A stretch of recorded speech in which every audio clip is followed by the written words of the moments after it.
Module 6, Obsession et désobsession, étude numéro 4, la désobsession.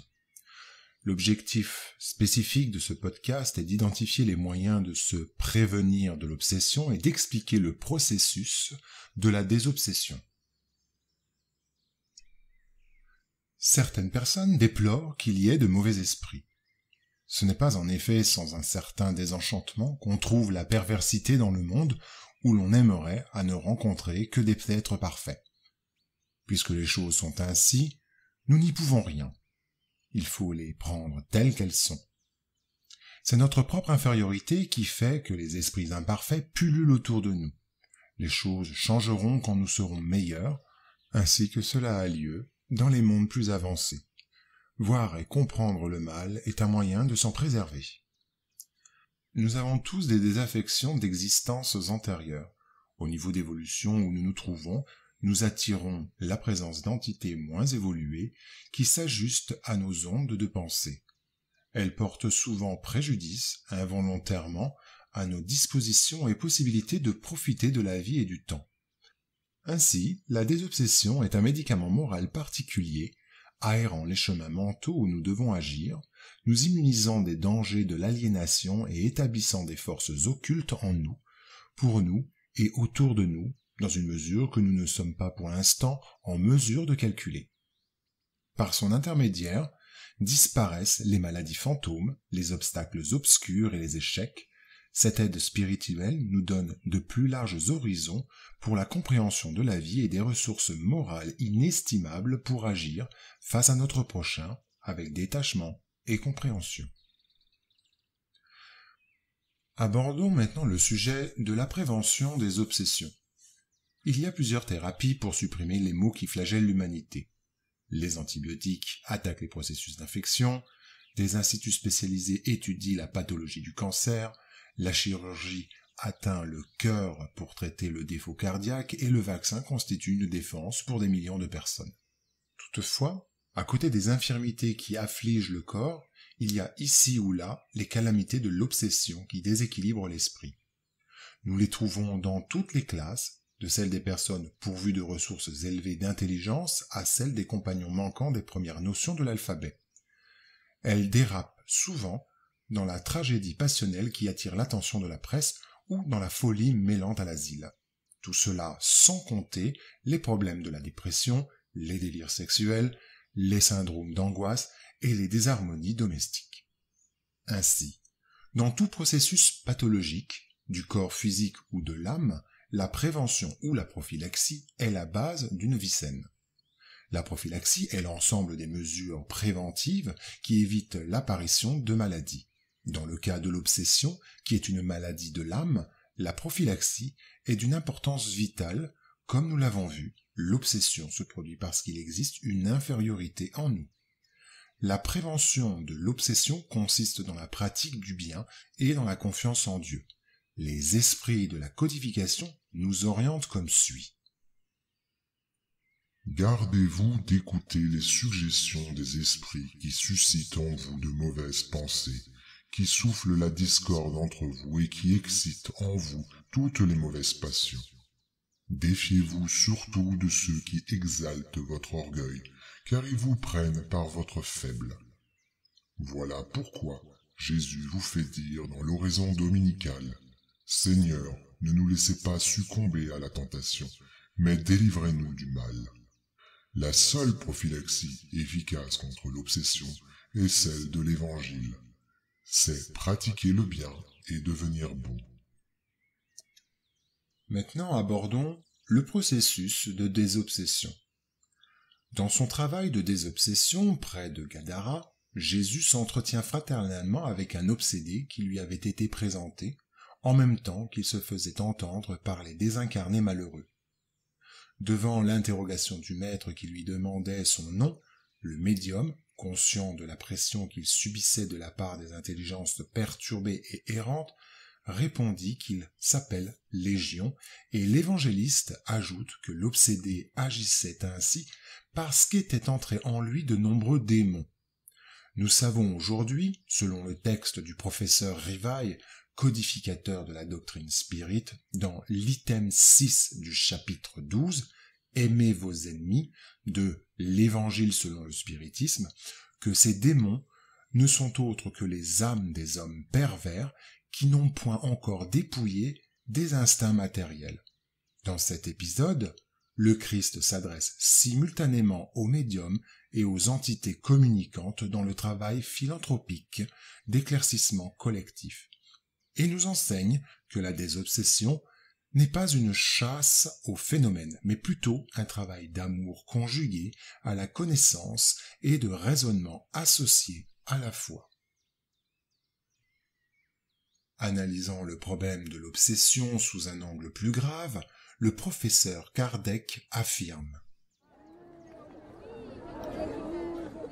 Dans les cas d'obsession grave, l'obsédé est comme enveloppé et imprégné d'un fluide pernicieux qui neutralise l'action des fluides salutaires et les repousse.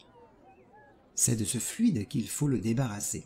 Or, un mauvais fluide ne peut être repoussé par un mauvais fluide. Par une action identique à celle du médium guérisseur, dans les cas de maladie, il faut expulser le fluide mauvais à l'aide d'un fluide meilleur. Ceci est l'action mécanique, mais qui ne suffit pas toujours. Il faut aussi, et surtout, agir sur l'être intelligent auquel il faut avoir le droit de parler avec autorité. Et cette autorité n'est donnée qu'à la supériorité morale. Plus celle-ci est grande, plus l'autorité est grande. Ce n'est pas tout encore. Pour assurer la délivrance, il faut amener l'esprit pervers à renoncer à ses mauvais desseins. Il faut faire naître en lui le repentir et le désir du bien à l'aide d'instructions habilement dirigées dans des évocations particulières faites en vue de son éducation morale.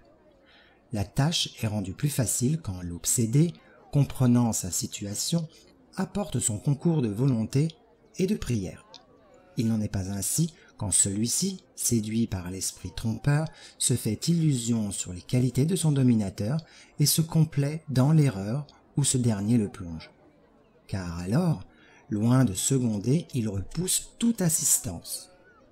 C'est le cas de la fascination, toujours infiniment plus rebelle que la subjugation la plus violente. Dans tous les cas d'obsession, la prière est le plus puissant auxiliaire pour agir contre l'esprit obsesseur.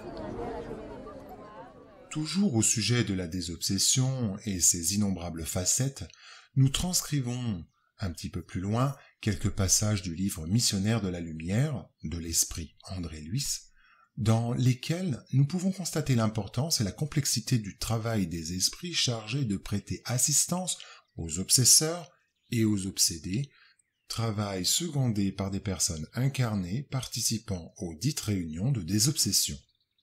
Ayant obtenu la permission de l'instructeur Alexandre pour l'accompagner au travail de désobsession dans un centre spirit, André Louis obtient de cet esprit guide de précieuses leçons sur le sujet.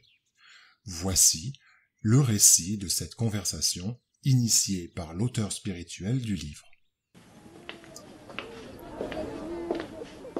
Et vous connaissez déjà tous les cas ? Tous. Des 5 qui constitueront l'objet de la prochaine réunion, seulement une jeune révèle des possibilités d'amélioration plus ou moins rapides. Les autres comparaîtront simplement pour le secours, évitant un aggravement des épreuves nécessaires. Trouvant la mention qui venait d'être faite très intéressante, je demandai: cette jeune jouirait-elle d'une protection différente ? Il ne s'agit pas de protection mais d'effort personnel. L'obsédé, en plus d'être un infirme représentant d'autres infirmes, est également, presque toujours, une créature pleine de torturants problèmes spirituels. S'il lui manque la volonté ferme pour l'auto-éducation par la discipline de soi, il est quasiment certain qu'elle prolongera sa condition douloureuse par-delà la mort. La jeune à laquelle je me suis référé cherche la restauration des forces psychiques, par elle-même. Elle lutte incessamment contre les intrusions des entités malignes, mobilisant toutes les ressources dont elle dispose dans le domaine de la prière, de l'autocontrôle et de la méditation. Elle n'attend pas de miracle de la guérison sans effort, et malgré le fait d'être terriblement persécutée par des êtres inférieurs, elle profite de toutes les sortes d'aides que les amis de notre plan projettent dans son cercle personnel. La différence, donc, entre elle et les autres, c'est qu'employant ses propres énergies, elle entrera, bien que lentement, en contact avec notre courant de soutien, tandis que les autres continueront selon ce que tout laisse à croire, dans l'impassibilité de ceux qui abandonnent volontairement la lutte édifiante.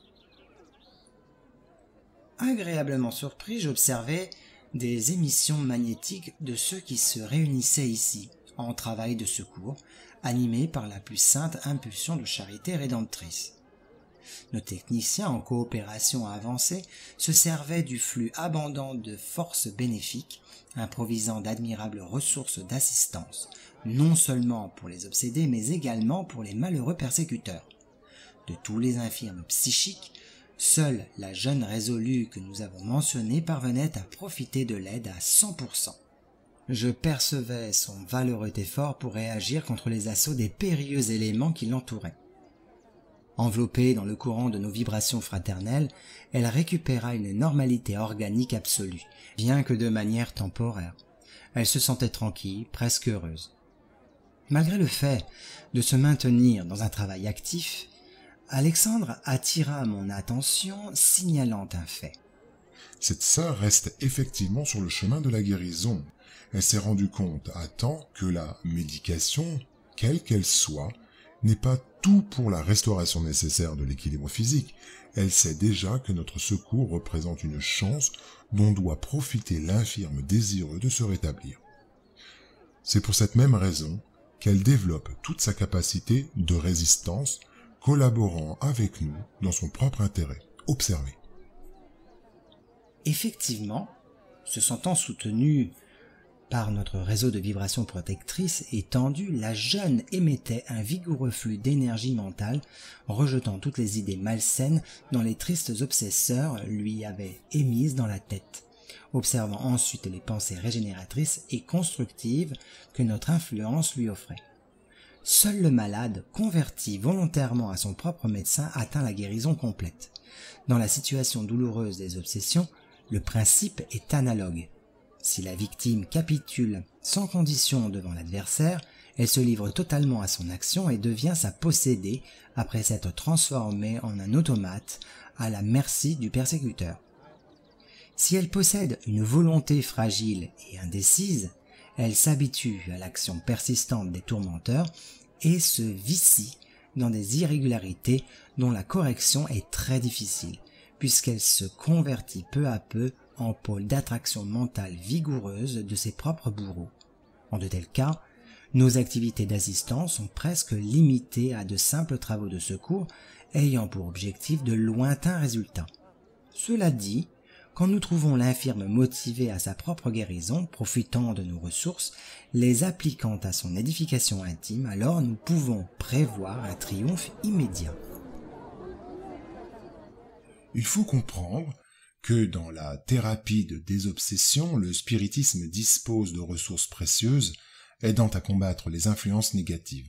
Toutefois, l'esprit Emmanuel recommande ce qui suit aux candidats souhaitant bénéficier de ces ressources. Il est naturel que tu attendes de l'assistance, mais tu dois également t'aider toi-même. Renouvelle tes forces physiques, sous l'inspiration de la science médicale que la providence divine t'assure sur la terre, mais occupe-toi aussi de la médication de l'âme par des lectures édifiantes, dans les textes où la doctrine spirit t'aidera à reprendre le contrôle de ton esprit en t'encourageant à maîtriser les dispositions intimes. Cultive la prière, sans oublier le travail salutaire qui valorise ton temps et ta présence, en cherchant avant tout une activité bienfaisante qui te rendra plus utile au bonheur de ton prochain qui a peut-être des besoins plus grands que les tiens. Réagis contre toute impression de chagrin ou de ressentiment, évite autant que possible les circonstances dans lesquelles ta condition de convalescent puisse être susceptible de rechute et cherche à fréquenter des frères dont les liens de compréhension et d'affinité te garantissent l'équilibre que tu n'as pas encore pu rétablir complètement. Méditons sur l'effort généreux de ceux qui nous soutiennent et sachons collaborer avec eux dans notre intérêt. Le malade le mieux assisté doit coopérer avec le médecin qui le traite afin de pouvoir guérir.